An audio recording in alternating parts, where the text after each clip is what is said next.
Samurai Jack 2017 Season 5 Adult Swim. That show had me. That show had me.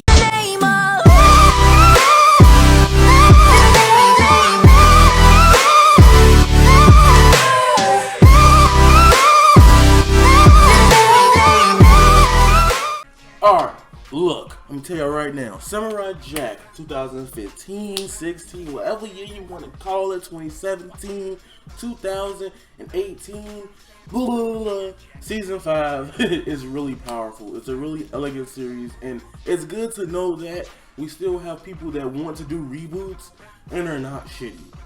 Okay, this is my opinion alone, but recently a lot of reboots that have been coming out have been really lackluster, trash, and garbaggio, meaning super garbage. We got Powerpuff Girls 2000 and what was it, 16 that came out. We had so many different reboots and remakes. It was just ugly, and the fact that nobody perfected the formula as of yet, I think Samurai Jack has done that for cartoons. I don't even watch cartoons. I watch anime. If I'm gonna watch anime, I'm playing video games. Cartoon Network is the first reason, I ain't gonna say Cartoon Network, Adult Swim per se, was the first time I actually wanted to turn on my TV to watch a show, and I was not disappointed. Samurai Jack Season 5 is starting off with an elegant beginning. It has this flow momentum, and it's more dark. And it seems like that's how the show was originally supposed to be done. However, the restrictions of Cartoon Network didn't let them do that back in the past. I think, what, 10 years ago, 11 years ago? So that's kind of new to find out. That was kind of nice. Samurai Jack story of this season is really powerful. To see a warrior go through PTSD during, I guess you can symbolically say, a war is different from other movies and media. Like, we get army movies where people talk about them having PTSD from World War II or Vietnam War, but with Samurai Jack, it's more so of PTSD through his lifespan. He's been going through this for like 50 years. He doesn't age either. The man is stuck in time lapse. Oh, let me say this before I go on. Samurai Jack has one of the most lit motorcycles in the history of entertainment. Like, the only motorcycle that I think of anyway are Shadow the Hedgehog's motorcycle, Ghost Rider, and maybe, I don't know, Spawn or something, and maybe Lobo from DC. Those are the only 4 people that just rivals that logic in my brain. Story starts off Samurai Jack. It's a whole bunch of these ugly ass bugs, bro. And the bugs was about to kill these 2 little harmless people, and they talked through their little antennas. It was like, I love you. It was already dark from the get-go. So Jack comes through like, he comes through, he fades all the robots, he KOs them, saves them, and then at the end it was like, I love you, Jack. They didn't really know it was Jack, but Jack has been gone periodically 50 plus years. And to me, this is symbolic in a way to Avatar: The Last Airbender, because that nigga was gone, except that in here, they didn't really know who, if Aang was the Avatar, as to, you know, Samurai Jack being the one and savior for everybody, the hope, you know. And he's the first character. Samurai Jack is the first character that sooner and later throughout the episode, we go through Jack's PTSD, schizophrenic moments about his past. His past is catching up to him. And I love that this show gives off signs that, like, yo, this shit kind of real. Because when you're in certain situations in your life, you start thinking about old things. And here's the thing that kind of interests me. I want to see Haku's, like, ultimate design. We're 50 years in the future. So unless that nigga's still a black piece of robe and a mustache with some Chinese lipstick and shit, then we're good. I want to see what he looks like in the future. We heard his voice in this episode as well. He just didn't really make a huge appearance. As to my knowledge, I probably may not have been paying attention. And so this is where I'm about to introduce the new characters that they showed. So Samurai Jack, in the episode, he goes you know, as he's traveling, they show the Aku sisters, the henchmen of Aku, and pretty much they were little girls. The little girls were getting their ass whooped. Like, they couldn't even fight if they wanted to. They didn't want to be bad guys, but they was getting their ass whooped because they had to survive. They wanted to get stronger. No other choice, right? You ain't got nobody that's strong enough to save you, and being a little girl that's not bigger than my cell phone, you're going to catch your L. So, I guess one of the biggest Aku henchmen, the strongest one, convinced or turned them evil, made them more evil than they needed to be. And over time, as they trained, as they grew stronger, they started feeding into the darkness and reign of Aku's past, future, and history. That was kind of cool.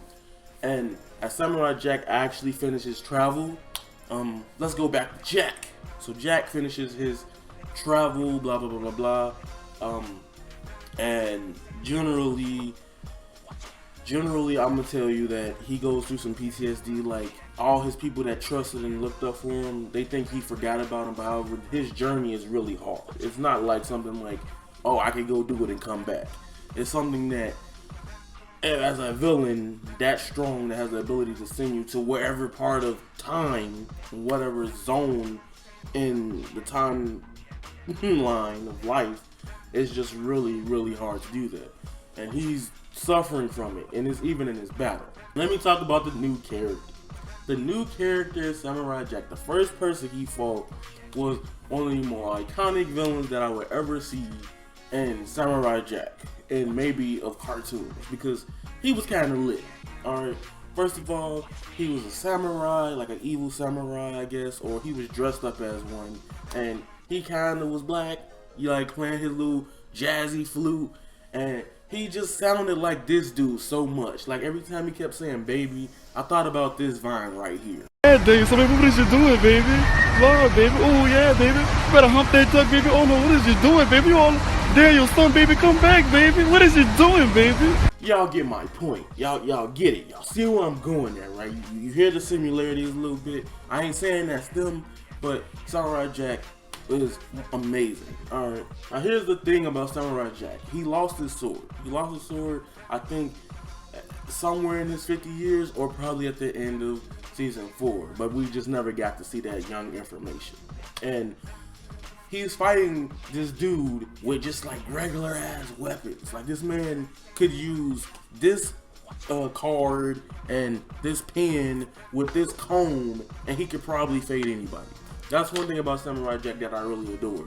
He don't need just that young yeet to fade anybody in existence. So he's in mid-battle. Dude has the ability to, you know, the bad guy, I can't remember his name. He has the ability to manipulate anything. Like, it's like busted, like metal, rock, material, and make it levitate, float, and hit at you. And he also can make shit explode when he play a certain tune. So this man he's like busted. But Jack is just back. Jack got the juice. Jack always prevails when he fighting the enemies. And he don't really lose like that. He can lose to Aku about 1,000 times, but that's still not the point. That's the whole gist of the episode from what I got of it. And then at the end, again, they show the Haku sisters, and generally they're ready. So they about to annoy the fuck out of Jack the whole rest of the show. You could already tell how he's setting up Jack for failure, how to show Jack struggle throughout this season 5. So overall, that's the end of my review. I do want to say, bruh, Samurai Jack season 5 is already off to a good start. It's another good thing to have a childhood show be great again, that never truly finished, that never had an actual ending. And not to throw shade to people that may like these series, but shows like Powerpuff Girls 2016 or 15 or Shaolin Showdown Chronicles, those are a huge disappointment to my child, because those are one of the top 3 shows that I adore the most. And Samurai Jack is looking to take an awesome direction. If this first episode is the formula they're going to use for the rest of season 5, I am on board. I'm ready to watch TV again. So comment, rate, subscribe. Tell me how you guys feel. Avataryaya is out. I'm done. Goodbye. and go crazy.